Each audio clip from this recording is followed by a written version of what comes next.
Hello and good afternoon, everyone. Thank you for joining us today. On behalf of Docplexus, I would like to welcome you all to this very special webinar to commemorate the World IVF Day. Our speaker for today actually needs no introduction, but still let me make an effort for it. Dr. Durusha, who is a famous gynecologist and fertility specialist based in Mumbai. She's also the founder and president of PCOS Society and a promoter of women's health and as adolescent health in India. Dr. Shah is also a prolific writer and has authored more than 200 chapters and articles in national and international textbooks. She has been practicing for the past 35 years. She is the recipient of many national and international awards, the most prominent ones being Distinguished Merit Award for Service Towards Women's Health, which was awarded to her by FIGO at the World Congress in Rome, Italy. She is also the first Indian to have ever received this prestigious award. We are thrilled to have you on board, ma'am. She is going to discuss about the future of assisted reproduction. As a panelist, we also have been joined by two consultant gynecologists, Dr. Trisha Datta from Kolkata and Dr. Rajeshwari from Mumbai. We welcome you both to the panel as well. I would now request Dr. Durusha to start her presentation. Thank you very much, Darshika, for having invited me, and I thank Docplexus for inviting me to this very good webinars which Docplexus holds. And this is something which I'm looking forward to speaking on the future of assisted reproduction. We know that Patrick Steptoe and Robert Edwards got the Nobel Prize in 2010 for their pioneering work from 1968 to 1978 in the field of assisted reproduction. They worked for 10 hard years, and their first 40 patients, there was no pregnancy. In 1976, Mrs. Leslie Brown saw Steptoe, and in the first IVF pregnancy, she had an ectopic, which was through a single blastocyst transfer after a total of 102 attempts at pregnancy. Finally, she was pregnant, and the baby of the century, Louise Brown, was born on 25th July 1978. And that is when we are celebrating the World IVF Day today. There have been, over the years, there have been advances and improvements in clinical and laboratory procedures compared to what existed 40 years ago. I mean, the kind of effort women went through, the kind of effort those Nobel Prize winners have put in, has really been tremendous, and we are benefiting from all that scientific research. And today, as a matter of fact, we are quite very, very comfortable with cycle monitoring with ultrasound and hormone assays, ovulation induction with gonadotrophids and agonists and antagonists. We do oocyte retrieval through ultrasound, which in the past was done through a laparoscopy, embryo transfer under ultrasound control, and so that we are in the right space to get the best results. And this treatment is now available worldwide and in our own country in lots and lots of small towns and in second-tier and third-tier cities. Over the last 40 years, more than 9 million babies have been born worldwide.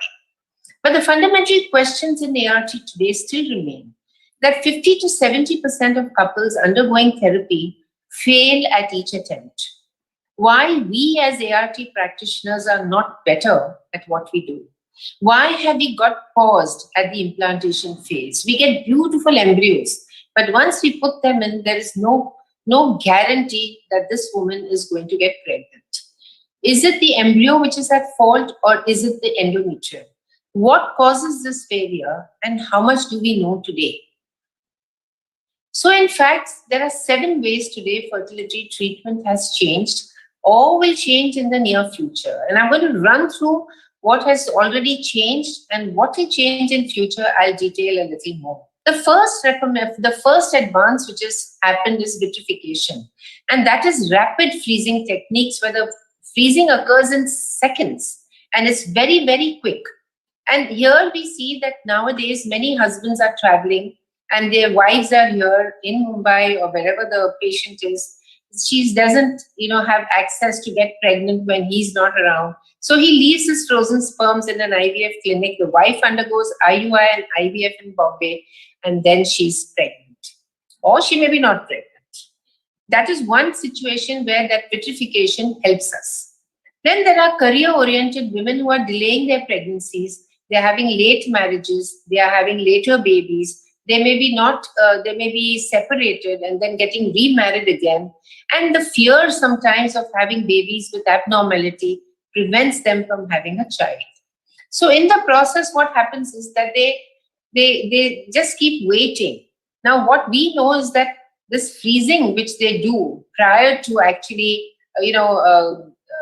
doing the IVF, when we do the freezing, it's either slow freezing or vitrification. And it has shown in the past, when we did slow freezing, we found that the survival rate was very low. The oocytes did not survive much. And when we started doing vitrification, that's rapid freezing, the oocyte survival rate was 2.5 times more than the slow freezing. The fertilization rate was 1.5 times more. We got 3.5 times better top quality embryos. And, all the pregnancy rates and everything were much better as compared to what they were before. So because vitrification gives similar pregnancy rates as fresh eggs, now today women even in their early 20s who are still single and have not found their partner are happy to freeze their eggs. And corporates like Apple and Facebook and many other corporates offer it free to young women so that they can retain these bright young women into their corporates so that they don't lose them. They offer them free egg freezing. Egg freezing is also required when young women have cancer, and these women need to freeze their fertility before they go ahead with any cancer therapy in terms of chemo or radiotherapy, because the chemo and radiotherapy is definitely going to harm their eggs. Now, if you compare the live birth rates in fresh and frozen embryo transfer self eggs, say for example, a woman who's less than 35 years old, now this is the data from the Assisted Reproductive Technology of ASRM, this is their data, and less than 35 years, you find that the green bar, which talks about the fresh ETs, and the yellow is the frozen ETs, or embryo transfer as we call it. But as the age increases, you'll find the frozen ET is giving you better results as compared to the fresh ETs. The reason being, because these frozen embryos or frozen eggs have been frozen at a much younger age as compared to what they are at 42. And hence it makes sense that if a woman is single, or if she's going to, and she's going beyond her, fertility potential is getting diminished, or if she's planning to postpone her pregnancy, it makes sense for her to freeze her eggs or her embryos if she's already married and she's got a partner whom she wants to have a baby with. Now, there are many options for female fertility preservation. It could be either an ovarian biopsy, or the ovary is removed, the ovarian tissue may be cryopreserved, and then it is transplanted into her when she wants the baby.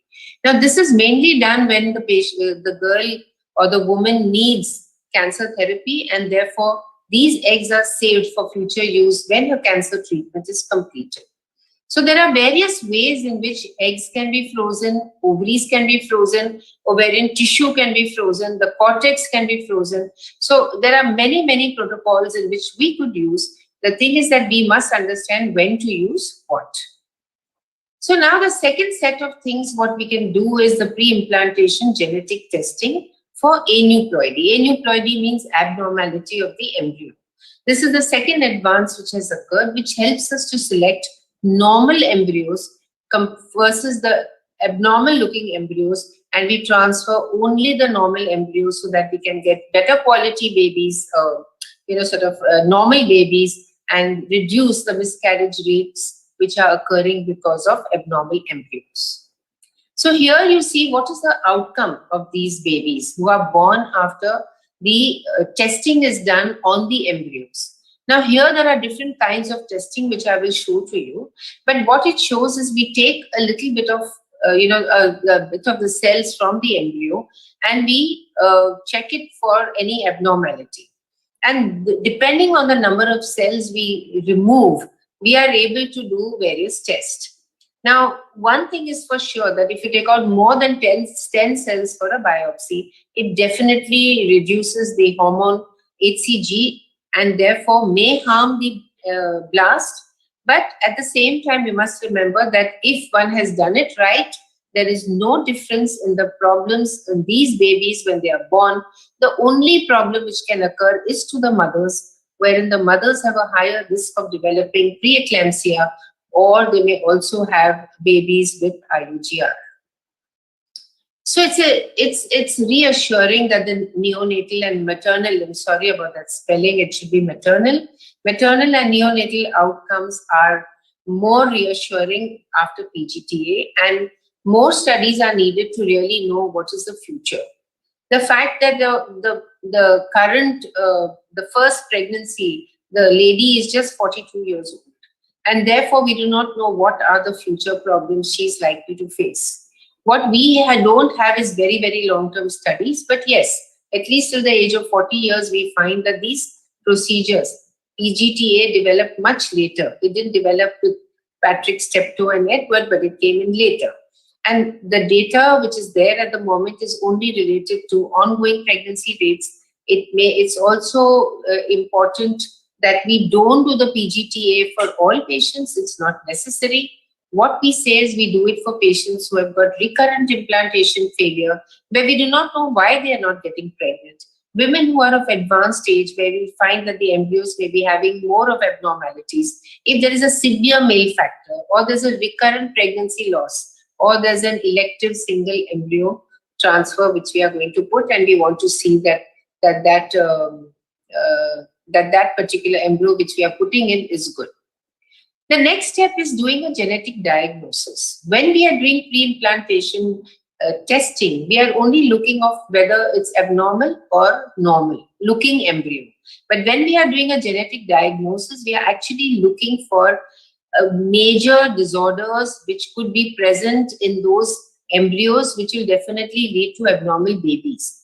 And these are mainly to identify a single gene within the embryo which can cause problems, like say we are talking about thalassemia, we are talking about Graves' disease, Huntington's disease, diseases which can be transmitted, which are detected through pre-implantation genetic diagnosis.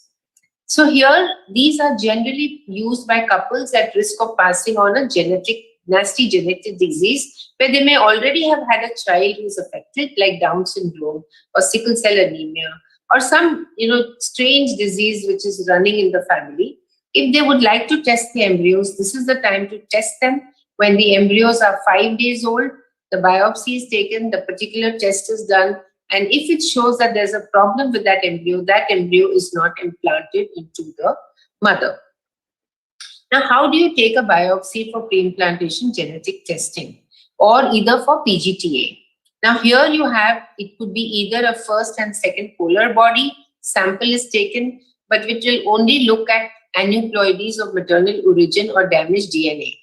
The cleavage stage embryo which is there, which we take it from the 5-day embryo, 3-day embryo, and this may hamper the embryo viability, and high rate of mosaicism is there. So we see more of, normal plus abnormal cells. So we are never sure whether this embryo is really abnormal or really normal. So therefore, in such situations, it becomes difficult to decide. Then you have the biopsy which you do on a 5 to 7 day blastocyst. Over here, you're picking up the trophectoderm cells. And these cells are good because you get good amount for DNA for analysis. But at the same time, it is difficult to interpret the inner cell mass problem. So you get only the trophectoderm, you don't get the inner cell mass. Whilst if you do something called the blastocelic fluid testing, wherein this is called the non-invasive way of testing, and where you're not really getting into the genetic material of the blastocyst, but you're aspirating the fluid from there. But there, this is something relatively new, and DNA from both the inner cell mass and the trophectoderm you get, so you get more information, but at the same time, it may not contain enough DNA, which will give you good enough data. So still, this is not very advisable to use until we have more information on this. So this is the non-invasive PGD, which is the next revolution. But at the same time, the clinical potential is a little unknown. And of course, it is a little less expensive, there's less manipulation, but we still need some time to go before we can consider it as a good protocol, good methodology. So what happens to the health risk of children born of PGD? Thousands of children have been born, but we still do not have enough data about the health results of children who are born after PGD. Though most of the babies born are safe, there is no increased miscarriages, no stillbirths, no neonatal deaths. There are no babies born with missing body parts. That's a question which patients will ask, doctor, if you remove some cells, will my baby be born without some part? Those cells grow again and there's no issue. The babies who suffer after PGD is because many people put in more than 2 blasts or more than 3 blasts, and then you have a multiple pregnancy, you have prematurity, and then there are complications associated with prematurity, and those babies have complications of prematurity. The third advance is the third-party reproduction, which all of you know quite a bit about, which contains egg donation, sperm donation, surrogacy, embryo donation, and the uterine transplant. These methodologies are used in women who have a problem. Like say a woman has grown to an age where she hardly has any eggs left in her ovaries, or if she's got born without any eggs in her ovaries. So in short, women who cannot have their own eggs for whatever reason, or their eggs are of poor quality, then they go for egg donation or oocyte donation. In these women, it is important to remember that there is usually a family history you'll have where the mother has reached early menopause or the girl has reached menopause. Of course, there are other factors like smoking, infections. All these contribute to ovaries failing early. And therefore, such women, if they try getting pregnant at a very late age, they may have problems, and egg donation becomes a medical therapy for such women. Then comes the fact that we have the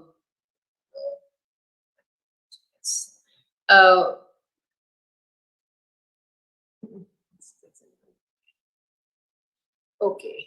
Now, when we use these frozen eggs, people wonder that when we use frozen donor eggs or we use fresh eggs, does it make a difference? Now, fresh eggs, if you see at all ages, you'll find frozen eggs will always give you a better. The green one is talking about the live birth rate, the green bar, and the blue is the implantation rate. So when you see fresh eggs, you'll find the implantation rate is better in fresh eggs and even in the frozen eggs. And the thing is that fresh eggs will always give you better rates compared to the frozen eggs. But if a woman doesn't have the fresh eggs, frozen eggs give fairly decent, fairly good results. And as a matter of fact, today, you'll find a large number of women are going through egg donation, especially because when they come very late in their reproductive potential, and that's when we have a problem with them. We try with their eggs, they don't conceive, and then finally they have to go in for egg donation. Now, when it comes to male factor fertility, there are various technologies which are available, which we all know about. But what we must remember is that sometimes in the semen, we may not get sperms at all. And in those cases, we can extract sperm from the testes itself. Or if we don't even get it from the testes, we will actually take a testicular biopsy. We dissect it, micro-dissect it under the microscope, look for single sperms in that biopsy, pick up those single sperms, and those single sperms are then used for doing ICSI, that is, injecting the sperm into the egg and trying to get a fertilized egg so that you can have a pregnancy with the genetic material of her own husband rather than taking sperm donation, which will give, of course, better results. So what we have to remember is that when we do an intrauterine insemination, over 3 cycles, you'll get a pregnancy rate of about 5 to 15% with a male factor problem. But if we do IVF or we do ICSI, you'll get a much higher pregnancy rate as compared to IUI. So when it's a male factor infertility, it's just ideal to go in for a situation wherein you do more advanced technology rather than trying to treat the husband, trying to get better semen reports, which takes a long time to get, depending, of course, on the cause. So there are various issues, various technologies, as I mentioned, which we can do for the men too. Then last comes, of course, the surrogacy, where surrogate is a woman who carries a pregnancy for another couple or another woman. And there are traditional surrogacy wherein, the husband's semen is taken and put artificially into the surrogate. So the eggs are of the surrogate, the uterus is of the surrogate, and that is called traditional surrogacy, which is not permitted in many countries. But gestational surrogacy, where the embryo belongs to the biological couple, the same husband and the same wife, embryos are made, and because the woman doesn't have a uterus, we would put this, or for other reasons which I'll elaborate, the embryos are put into the surrogate carries the pregnancy. When the child is born, the child is handed over to the biological parents. Of course, there's a lot of legal implications in this, which are all taken care of. Now, whom does surrogacy help? If a woman is born without a uterus, that's the best place to help her by, offering her a surrogate. If she's developed, this is the inside of a uterus. You can see the adhesions. The cross marks show you all the adhesions. This can happen either if the woman has had tuberculosis or if she's had some severe infection in her uterus. More commonly nowadays, we have find when too much of excessive curettage is done, where scraping is done to remove the pregnancy. Sometimes people tend to overscrape. And when they overscrape, this is what happens inside, and that doesn't allow the embryo to implant. So therefore, in such women, we need to get rid of these adhesions and try and grow her endometrium. If it doesn't grow, then of course she needs a surrogate. Of course, if a woman has undergone a hysterectomy prior to having a baby for whatever reason, then she will be needing a surrogate. And so often in the past, we used to have couples who used to come to us, of course, single men or single women. Single women don't need a uterus really, they need an egg, they need a sperm. But for single men, they need a uterus and they need an egg. So when this was not banned, we could do it, but today it's banned and hence we are not able to help these people. Of course, now the surrogacy will be replaced by uterine transplant. So this is the first baby ever born via womb transplant. Till today, the 15 live births have been globally recorded after uterine transplant, where the uterus is put from a healthy woman into the woman who either needs a uterus for whatever reason, as discussed before. Then in those cases, it has been found that yes, those uterus grows with the baby inside, and uterus transplants have become sort of possible. But yes, we still need a long way to go because it's extremely expensive to do this kind of therapy. The fourth advance which I would talk about is 3-parent babies. Now, what 3-parent babies means is that this has been recently approved by the UK government, not yet by our government, but the aim is to prevent transmission of serious mitochondrial disease, which is present in mothers, which is causing genetic muscle weakness, seizures, hearing loss and vision impairment. These are things which are mitochondrial diseases which come from the cytoplasm of the mother. So in such cases, that cytoplasm of the mother's egg, which contains those dysfunctional mitochondria, that cytoplasm is removed and it's replaced by a young donor egg, where the mitochondria are healthy and plenty in number. But the biological mother retains her own DNA in the nucleus of her egg. So such an egg is then fertilized with the husband's sperm, resulting in a 3-parent embryo. Why 3-parent? Because the cytoplasm belongs to another lady, the DNA belongs to the actual mother, and the sperm belongs to the actual husband. So this 3-parent embryo contains genetic material from all these, including it will also contain a minor amount of mitochondria from the donor egg. So here is a sample of how it is. You see the mother at the top and the donor below. The mother's nucleus is removed, and here you have the donor egg, which is emptied out. The nucleus of the donor egg is removed, and the mother's nucleus is put into the empty egg of the donor. And then that egg is fertilized with the sperm, and then it is put into the mother's womb, and that's how you get a 3-parent baby. Now, this is done really for all mitochondrial disorders, And this is something approved now in UK, but soon I'm sure the rest of the world will follow.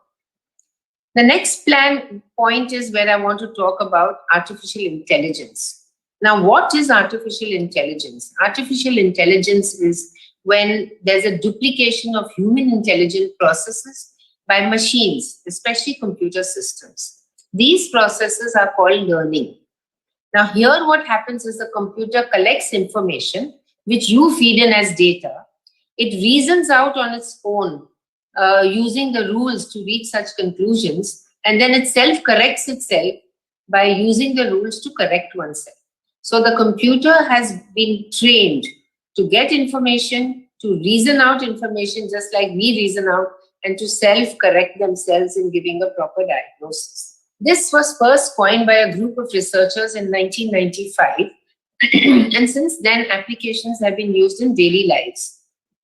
Say in automated vehicles, in facial recognition on phones. All of you who have got an iPhone which recognizes your face and opens up, it's based on artificial intelligence. Where Siri is talking to you on the phone and asking if you need any help, that is what is also successfully understanding human speech. This is also an example of artificial intelligence. Where you're tracking a parcel when it goes through a Blue Dart service. Now all of us are ordering on Amazon. Everyone knows when their parcel is going to arrive and where it has reached. So in short, all tracking devices are controlled by artificial intelligence. So calling for an Uber taxi and knowing where your taxi has reached, again, is based on artificial intelligence. Now in medicine, when we use artificial intelligence, now you have seen that you wear these fitness bands, etc., and you've got your heart rate coming up there, you've got your resting rate, walking average, etc., etc. There is a 24-hour Holter test which you do, where normally you would stay 24 hours in the hospital to assess. But now you can go to the hospital, wear the gadget, come home, wear it for 24 hours, go back to the hospital for the doctor to see and interpret it. Now, this was what was happening before. Now, when you wear an Apple Watch, mind you, I'm not advertising for Apple Watch, but I'm giving you examples. So now it is possible through Apple Watch, where the tracing is mailed to the doctor for interpretation. The computer in the watch makes a diagnosis and gives it to the patient. And then the patient decides whether to go to the hospital or not to go to the hospital. Similarly, there are other applications in healthcare, in oncology, in radiology, in cardiology. But let's look at what's happening in assisted reproduction. The application to ART was initiated in the late 90s. And there were creation of algorithms which were predicting IVF outcomes. And it also helped to find out which egg or which embryo was good to be use for the process of IVF. Here today, we pick up a sperm, we pick up an egg, we look at the egg and we know it looks normal. We look at a sperm, it looks normal. But we are never sure whether it will give you a good embryo. And therefore, today, artificial intelligence is going to help us to know which is the best egg, which is the best embryo, and hopefully, when is the best time to transfer. And if we have all that information, again, hopefully, we may be able to offer 100% success to our patients, which we can never offer today. Today, the current pregnancy rate is about 4.5% per egg removed. And this assessment is based only by looking at the egg and its developmental competence. But there are new non-invasive biomarkers which are being produced every day. And we need algorithms to help us to say which oocytes are best, which oocyte will go from the GV stage to the metaphase 2 or the mature phase. And this has been possible through time lapse and gene expression. Now here, assessing above would be mainly, there are many researches going on in short. There is one research where they are looking at the movement of the cytoplasm. And they look at the velocity of the movement, and there's a 91% accuracy through neural networks in artificial intelligence. They also look at the viscoelastic properties of the human zygotes hours after fertilization, and by more than 90% precision, they can tell you that this embryo is going to implant. There have been human eggs which have been shown to radiate when they are injected with sperm enzyme, they start radiating, and they show because of the zinc in them. And when you see such eggs, they are found to be the best. So the Northwestern University researchers are studying these sparks of zinc, which an egg releases when it is fertilized. So the goal is to develop a device which will help to detect these zinc sparks. You obviously can't see it from an egg, but you need to find out how to detect this and then help us to get the best of eggs. So we can also use artificial intelligence in selecting the best sperms. And today we are selecting it by its looks and how it moves. But to know more about it, we need artificial intelligence to really tell us which is the best. Today we are doing pre-implantation genetic testing, which was earlier called pre-implantation genetic screening. But today we call it PGT-HGA. It is invasive. As I showed you, we need to get a biopsy of the embryos and we need to test them. We need to check what they contain. But at the same time, when here you photograph these embryos and feed that data into the computer constantly, there have been millions of such data fed into these computers, and through statistical models, we have been able to say which embryos are good quality embryos and with no DNA damage in them. So the kind of research which is going on with AI is amazing. And if you look at the Stanford's researchers, they are focusing on the squishiness of an embryo. How much you can squish it. What is the resistance the embryo is offering to a squeeze from a pipette? And that helps them to know which has got a higher chance of implantation.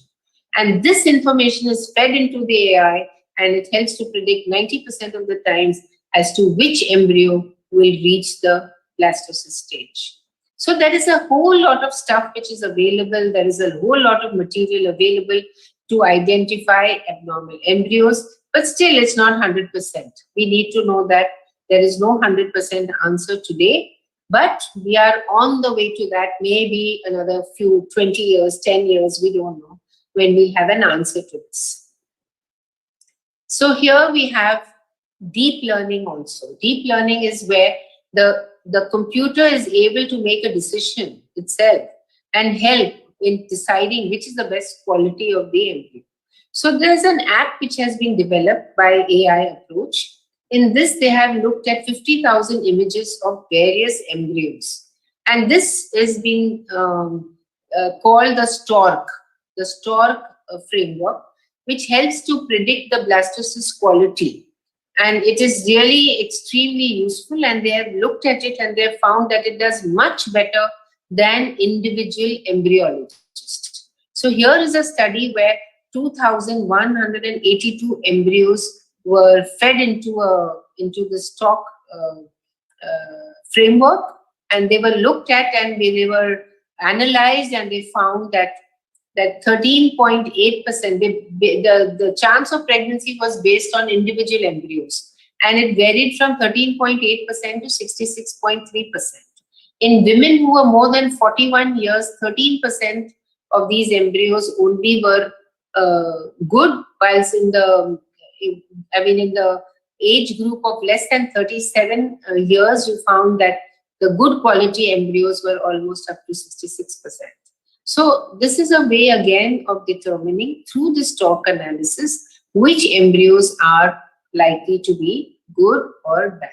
So this is how they have been classifying it, and this is something which how they look through the microscope. This is the Stork application, what is done, and here they have tried to compare it, the Stork with the embryologist. And what did they find when they compared the two? That they found the interactions between age and embryo when they assessed. They found there was a difference between what the embryologist found and what the artificial intelligence found. And they found that the embryos which are selected through artificial intelligence gave better pregnancy rates as compared to what the embryologist gave. So in short, this information or artificial intelligence is likely to give better efficiency of ART, better pregnancy outcomes, better treatment options, patient care, and it will help to reduce the amount of failures we are likely to have. So there will be some ethical challenges in this. Like these, we will always feel that artificial intelligence, if it's doing better than embryologists, are they going to replace the embryologist? No, it won't, because the computer cannot create the embryos. So it's not going to replace. On the contrary, it will be a tool in their hands to help them to select which are the best embryos and put them in. The second issue comes up of legal issues. If artificial intelligence identifies an abnormal embryo and calls it normal, and you put that normal embryo in, who will be blamed? Will it be the machine? Will it be the embryologist? Or will it be the clinician? So the question is, what could be the legal outcome of this? The third point is that could the technology be misused for designing embryos with the best genes? So in short, when you have these embryos and the different genes are fed in, you are likely to have a situation where people will want to create embryos only with the best genes. So again, it becomes an ethical issue. There have been guidelines and recommendations already put into place by the Canadian Association of Radiologists. It has been progressed, like say a mammography. They feed in so many mammography films. And honestly, they don't need a radiologist now to look at every film.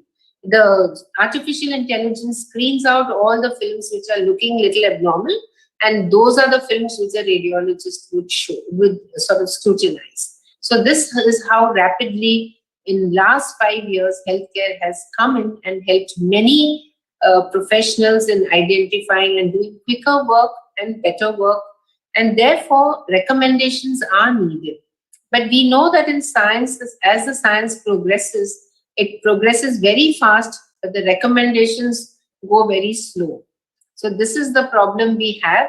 And the concern again is also that just as when we have our phone numbers on our phone, we tend to forget our own phone numbers sometimes. We forget people at home, their telephone numbers. If somebody asks me for my husband's number, I will look into the phone and offer it. But the thing is, the worry is this, that when this happens, when machines learn more and more, is it going to be difficult for us to handle such a situations later, because we will stop memorizing things completely.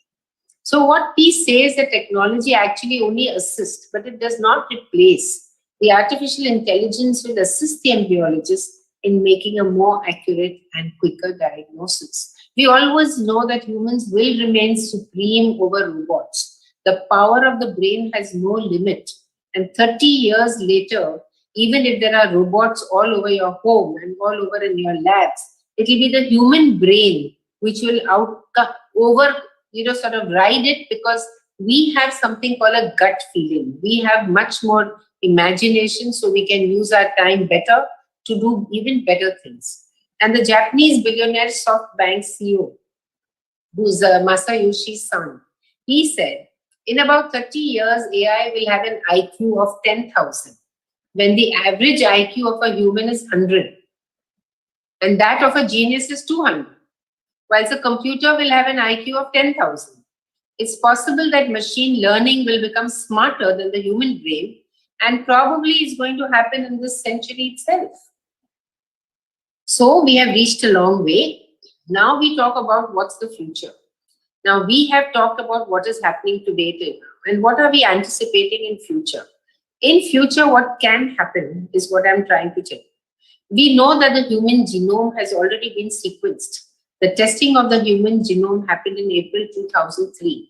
And we have been able to do genetic analysis economically, accurately, and quickly. And it's going at a very fast pace to detect the human genome of each individual.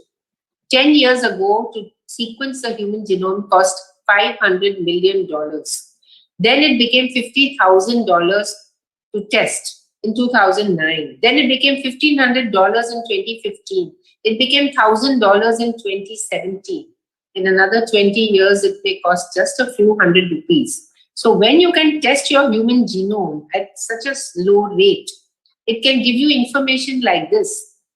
It can tell you what's the sex of the embryo, how intelligent that embryo will be, or the child born from that embryo will be. Will the child love music, or will he be a football player? Will he be a superstar, or whether he'll have a mental or physical abnormality?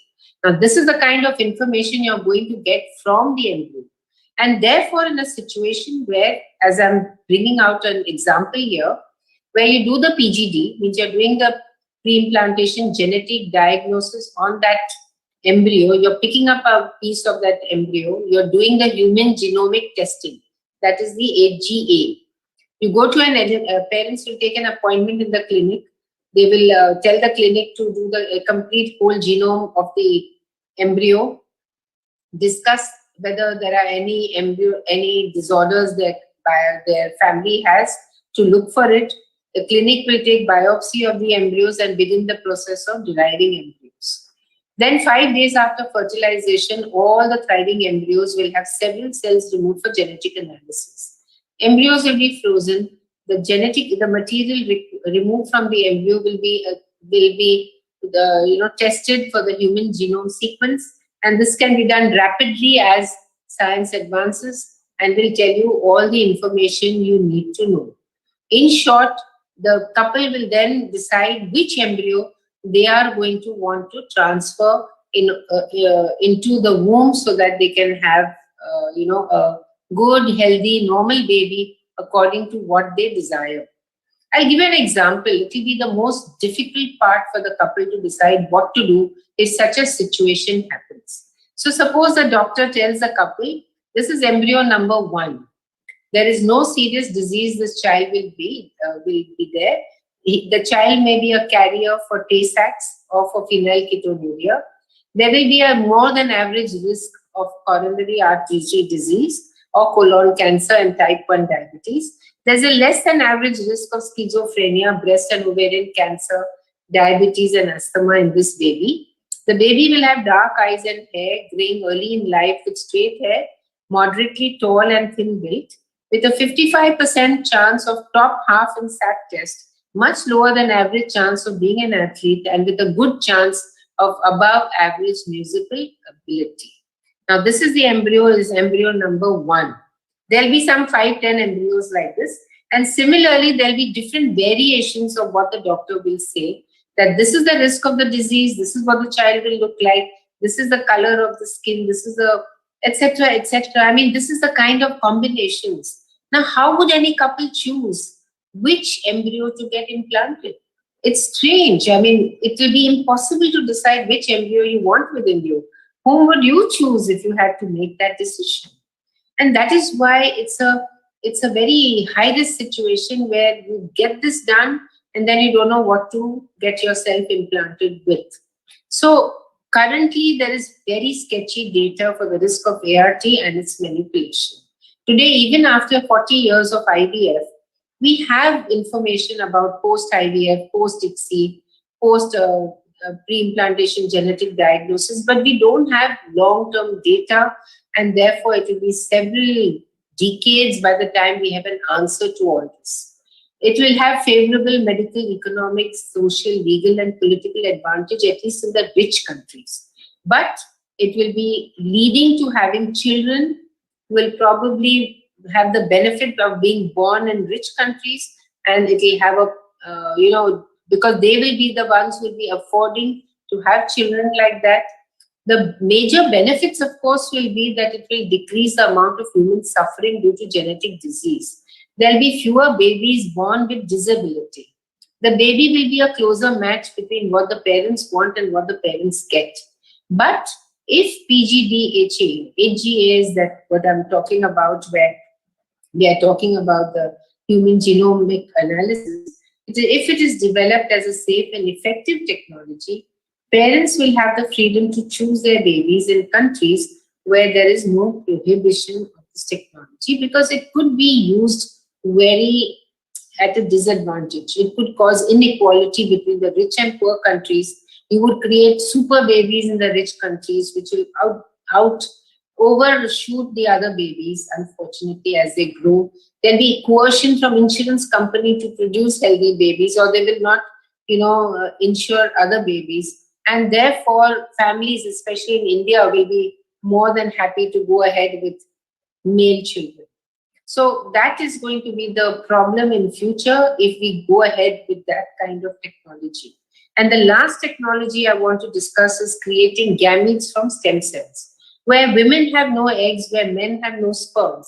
This is called easy PGD, which means that you turn stem cells into eggs or sperms, especially into eggs.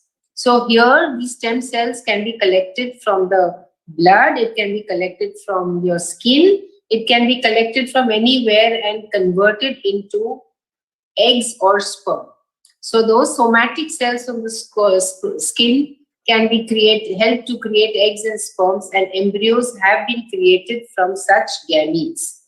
And therefore, when you create use these stem cells into eggs and sperms, you will not have to do any egg retrieval, you will not have to give any sperm, you will not have to have sperm removed from the testes.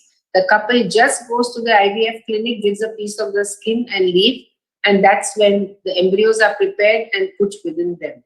So the advantage, of course, will be that anyone with infertility or anyone with a family genetic disease can avoid having a child with that genetic disease, cannot be infertile, can have a baby of their own, made out of their own genetic material, but it will have its own problems. So question is, of course, it can also be used by, the gay couples. It's not legal in our country, but abroad, gay couples will first time have a child of their own, because the stem cells will help to make sperms from women's skin and eggs from men's skin. So you can have anything made out of the gametes which you are, from the own skin you can make, either eggs or sperm.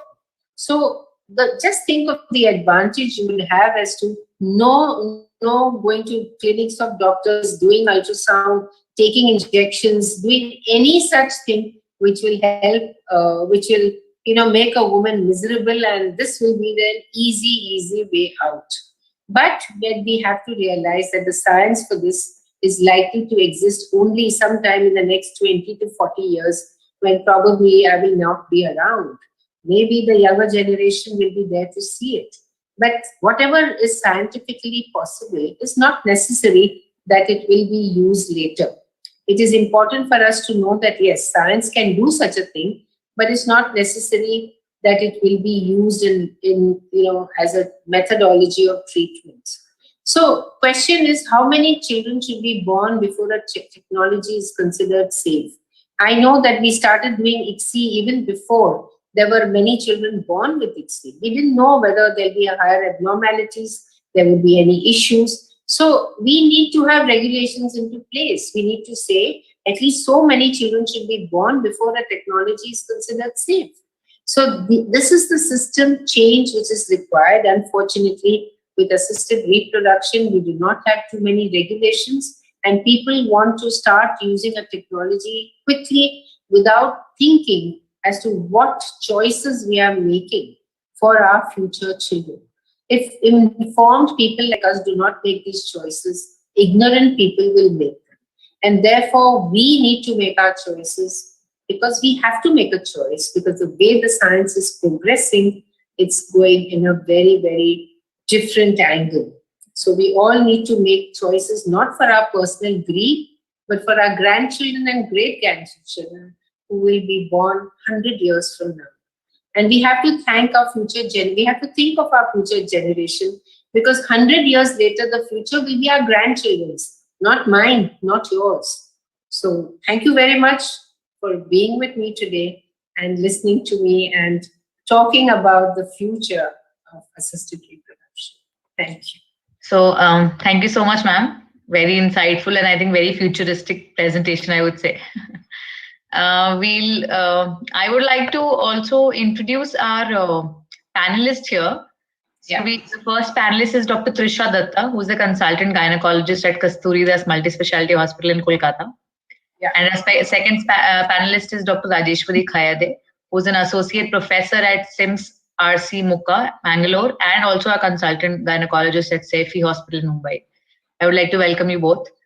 So moving on, ma'am, we have a couple of questions for you. So I think I would rather first invite Dr. Trisha to ask the questions from her end. Yes, Dr. Trisha. Very good evening, ma'am. First of all, I would like you to thank you for this wonderful presentation. And my first question to you is, ma'am, what is the optimal treatment for women who are poor responders undergoing IVF to increase their live birth rates? To be honest, it's when they are poor responders, you have two kinds of patients who are poor responders. Either it is age-related poor response, or there are even young women who may have a poor response. So the poor response which is occurring in a younger woman who's probably age-wise is young, but her eggs are not the best, in that case, you'll find that the pregnancy rates are a little better than older women who have got poor eggs. So age is a very big determinant of how the woman will, what are the chances of her conception. And if she has a poor response, then we have to decide, first of all, why she's having a poor response. But in general, we have to, not waste time trying to offer her just simpler treatments. Once we know that she's responding poorly, we need to offer her better technology and maybe go, try for 2-3 cycles with simpler techniques, see whether everything else is okay, and otherwise go into IVF. And before doing the IVF, making sure that she has no condition which is making her, have a poorer response. Say, for example, she's a chronic smoker. You're going to ask her to stop smoking because that is going to affect her eggs. She may be having some hormonal dysfunction. So you have to correct all the problems, give her some medications which will help to improve her, nutrition of her oocytes or the quality of her oocytes. Use sort of medications which will help to increase the number of eggs which are growing into sort of boost the growth of the eggs. So probably getting into IVF, giving her better quality, products to make her eggs grow, and then help her with that to go ahead with her IVF or ICSI or whatever she needs to do.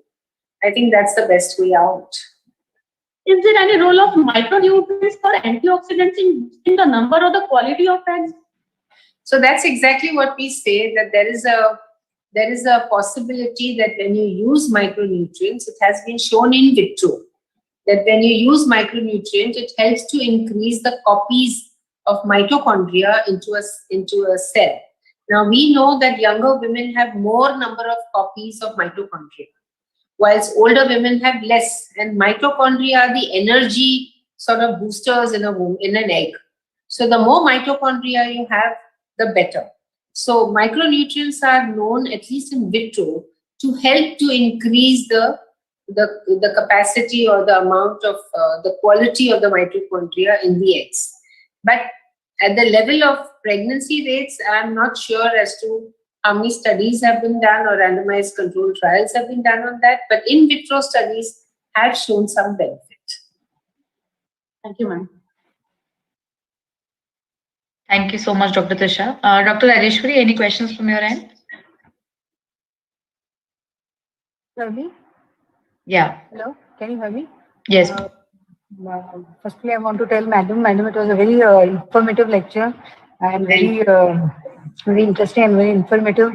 We got to know more many new things, especially about artificial intelligence. Madam, I have some questions, madam. I want to ask, what are the any add-ons which can be added for the standard IVF treatment and artificial egg activation that can result in better treatment outcomes?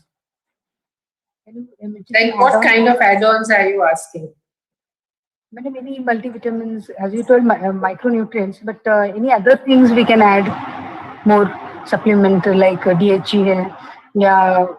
So that's what we say, that women who have got a poor sort of quality of eggs. See, many things have been tried. Let's face it, many things have been tried, but there is no sort of solid evidence to say that yes, this really works. So question is that when there is nothing where we can say that yes, this works. Like say if I would use an egg donation instead of using a poor egg, quality egg, I know egg donation will work. I can be sure about that because there's evidence. But when we add supplements, we always presume that yes, it will work because it is based on some rationale. Say, for example, if we give DHGA to a woman who's an older age, we are trying to improve the amount of androgens in her system so that those androgens can then be converted to estrogen. So if we do give androgens to a woman before she starts with her cycle of IVF, say, then we are able to improve the response of her ovaries to stimulation. So this is where we do offer DHEA, or we offer testosterone gel, or we offer any kind of androgen to women who have got a poor ovarian reserve, or their age is quite high, 39, 40. We may be wanting to give her some supplements before starting the IVF. So some of the supplements which we use, as we said, we use micronutrients, we use antioxidants, we use testosterone gel, we use DHEA. So there are various things which are used, and based on a rationale that they is likely to help. But there is no sort of guarantee that yes, they are going to help, because yes, biology is something which is difficult to say that okay, it was only this which helped and nothing else, because we are doing so many things at the same time. It's very difficult to get that evidence. But in vitro studies, it has been shown that yes, it can help the egg to have better quality. These are based on very lab-based studies where they have looked at the evidence in terms of molecular markers which are present and showing that there is an improvement in the quality of the egg. So that's how it is used.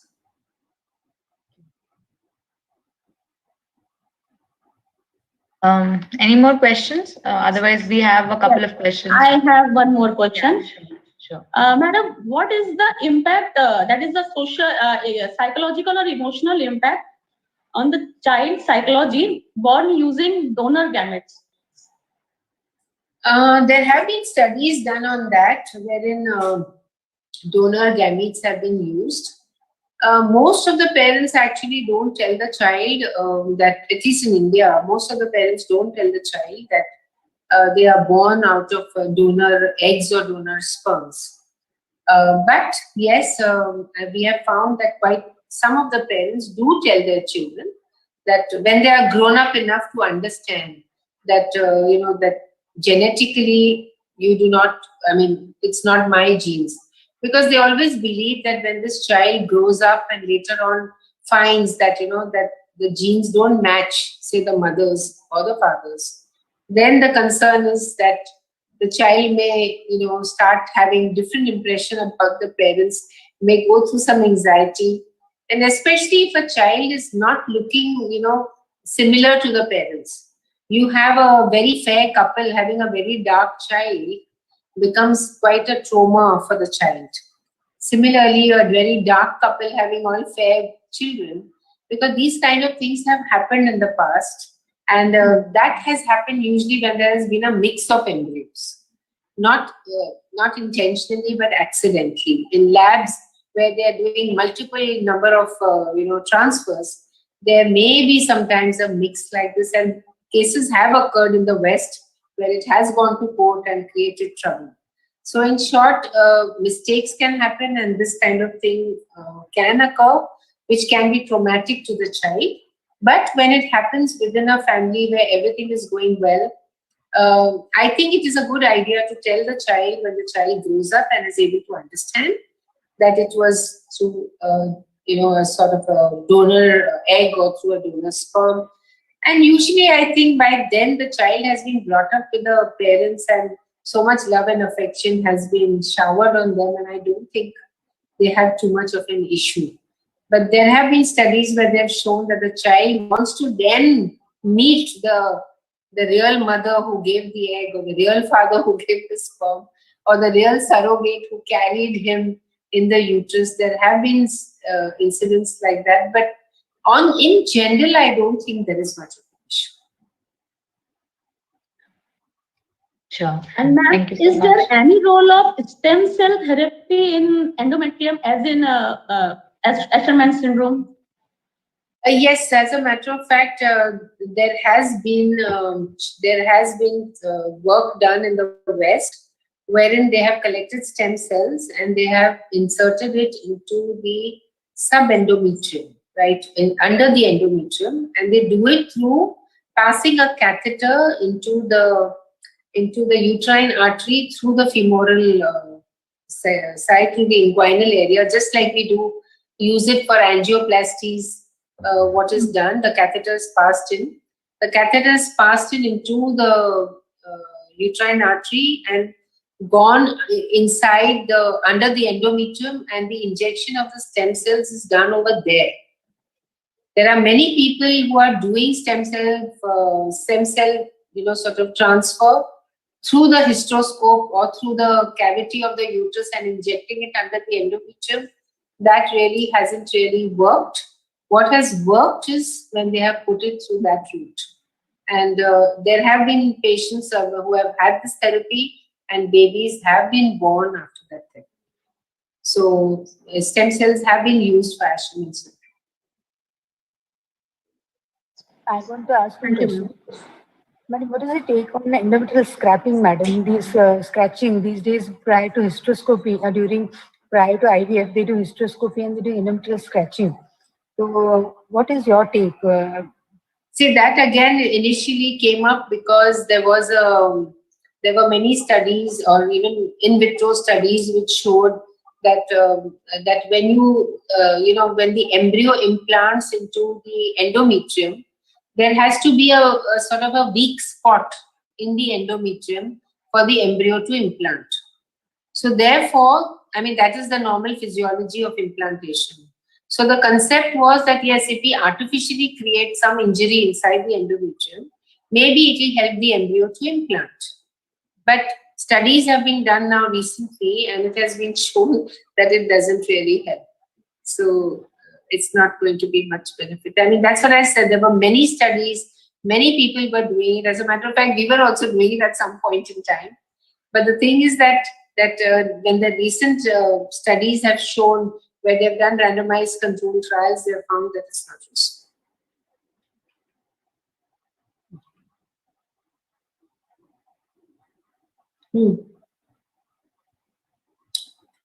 Your voice? Dashika, you are on mute. I'm so sorry. Yeah, so I was saying, I also have one question. So, ma'am, I think you mentioned about PGT, pre-implantation genetic testing. So, does it prove to be beneficial for successful outcomes in ARTs as per your experience? See, there is a controversy there whether we should do a PGT-A or not. Because you see, when you detect absolutely abnormal embryos, yes, it is acceptable. But many times you will pick up mosaic embryos, where some cells are normal and some cells are not normal. So in that situation, you see, studies have been done where mosaic embryos were, not transferred, and then they were kept aside. And there have been women who had no embryos finally left to put inside, and they said, we don't mind putting the mosaic embryos in. And when they put the mosaic embryos in, they found that they had a good chance of having a normal pregnancy. And therefore, the possibility of doing, whether we should do PGT-A screening for all patients is not really necessary. That's a current, situation which most of us think. But yes, in patients where you've got recurrent implantation failure, you put the embryos in, the embryos look good, everything is good, but the patient doesn't conceive. So you don't know what the reason is. You have done everything else, everything is normal, and then you say maybe there's some problem with the embryo, so you do a screening. So in certain situations, yes, PGT-A would help, but not in every IVF patient, which is not necessary. That's what we say. Sure, ma'am. Thank you so much. One last question from my end.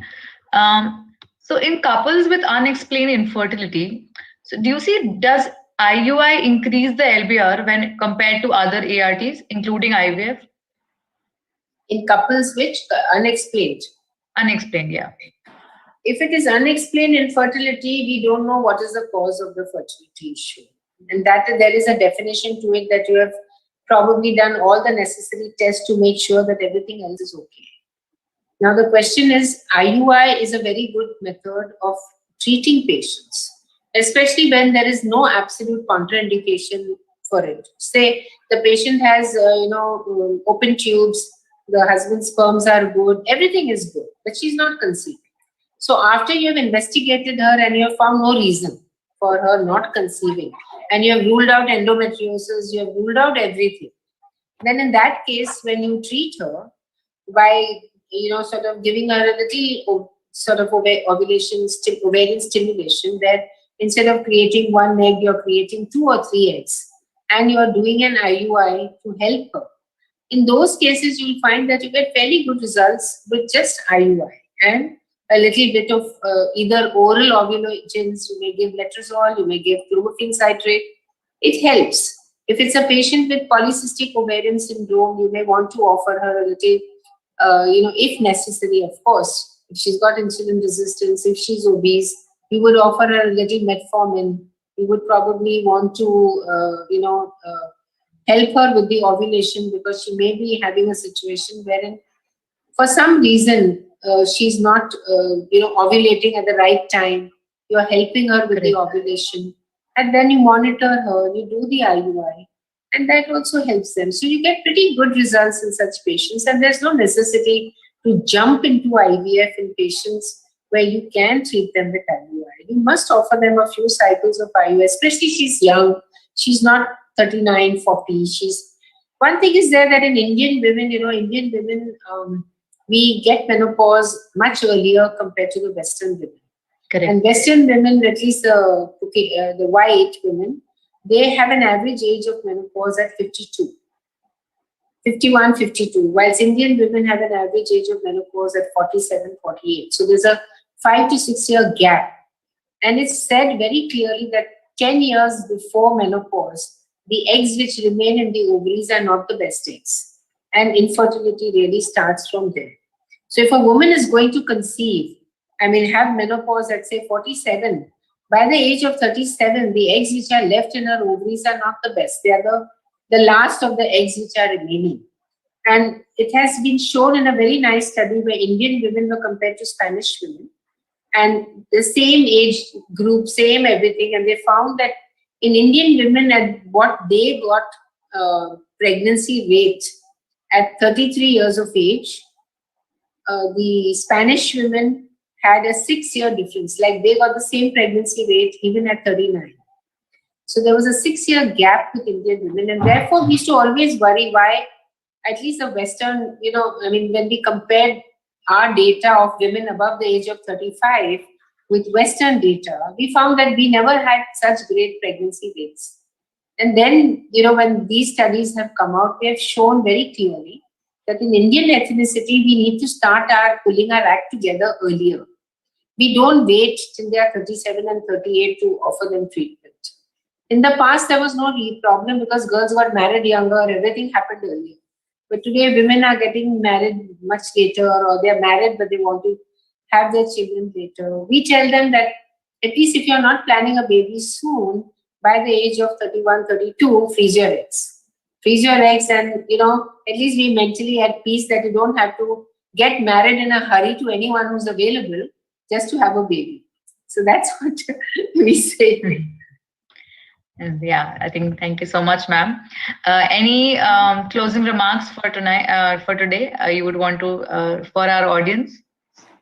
I think I've enjoyed, sort of being on this platform and giving this talk. And of course, I thank all of you. You have been extremely cooperative and very, very helpful. We have had some troubleshooting done during the recording. And yes, I think Docplexus has been doing a great job with all your medical webinars. And truly appreciate calling me. And of course, I'm thankful to our colleagues who have joined us and who have made the discussion very interesting. So thank you very much for having me, and I truly appreciate it. Thank you so much, ma'am. I would also like to thank our panelist doctors and our speaker, Dr. Shah, who's being present here today, speaking to us on an interesting topic, answering all the questions so smoothly. We're also very grateful to the participation of We are very grateful for your participation to Docplexus webinars in general, and also thanking our panelists for making the webinar more interactive. To all the viewers, I would like to thank you for your participation. We try to cover as many questions as possible, but in case we have more questions, Dr. Shah would be answering through the comments on the page. Thank you for watching the webinar. Also, a big shout out to the internal team of Docplexus to handle this talk so professionally and making it a smooth experience for all of us. We would keep coming back with such interesting, clinically enriching discussions. Until we meet next, please stay safe and take care. Thank you so much. Thank you. Thank you. Bye-bye.